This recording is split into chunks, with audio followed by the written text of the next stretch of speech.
সবুজ ঘন জঙ্গল, পাখির ডাক শোনা যাচ্ছে, বাতাসে গাছের পাতা নড়ছে। জঙ্গলের মাঝখানে একটি চতুর শিয়াল ধীরে ধীরে হাঁটছে। অনেকদিন আগে এক সবুজ জঙ্গলে থাকতো এক শিয়াল, তার নাম ছিল চতুর। শিয়াল দূর থেকে কয়েকটি খরগোশকে গাজর তুলতে দেখছে। খরগোশরা আনন্দ করে গাজর সংগ্রহ করছে। শিয়াল গাছের আড়াল থেকে সব দেখছে এবং মুচকি হাসছে। চতুর শিয়াল খুব বুদ্ধিমান ছিল, কিন্তু সে পরিশ্রম করতে চাইতো না। সে মনে মনে ভাবল, বুদ্ধি দিয়ে কাজ করলে পরিশ্রমের দরকার কি। শিয়াল দৌড়ে খরগোশদের দিকে এগিয়ে গেল। সে ভয়ের অভিনয় করতে লাগলো। শিয়াল চিৎকার করে বলল, পালাও, পাহাড় থেকে ভয়ঙ্কর বাঘ আসছে। খরগোশরা ভয় পেয়ে চারদিকে তাকাতে লাগলো। তারপর তারা গাজর ফেলে দ্রুত দৌড়ে পালিয়ে গেল। শিয়াল একা দাঁড়িয়ে জোরে হাসতে লাগলো। মাটিতে পড়ে থাকা গাজর সে আনন্দ করে খেতে লাগলো। চালাকি করে সে সহজেই খাবার পেয়ে গেল। দূরে একটি বৃদ্ধ হাতি সবকিছু দেখছিল।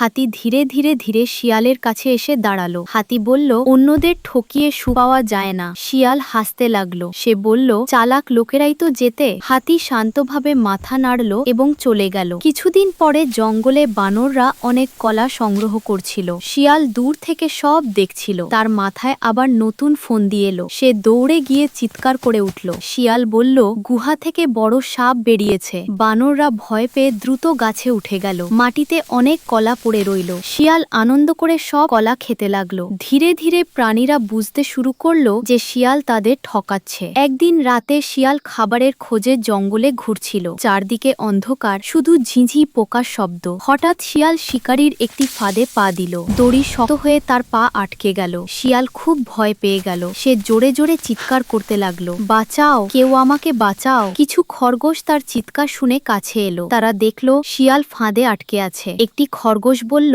হয়তো আবার আমাদের বোকা বানাচ্ছে। আরেকটি খরগোশ বলল, ও তো সবসময় মিথ্যা বলে। প্রাণীরা ধীরে ধীরে সেখান থেকে চলে যেতে লাগলো। শিয়াল অসহায় হয়ে কান্না করতে লাগলো। ঠিক তখনই বৃদ্ধ হাতি সেখানে এসে পৌঁছালে। হাতি ফাঁদে আটকে থাকা শিয়ালকে দেখলো। হাতি বলল, দেখলে, মিথ্যার ফল এমনই হয়। শিয়াল লজ্জায় মাথা নিচু করলো। সে বলল, আমি ভুল করেছি, আমাকে ক্ষমা করুন। হাতি কিছুক্ষণ চুপ করে থাকলো। তারপর শক্ত সুর দিয়ে ফাঁদের দড়ি ছিঁড়ে দিল। শিয়াল মুক্ত হয়ে গেল। পরের দিন থেকে শিয়াল সত্যিই বদলে গেল।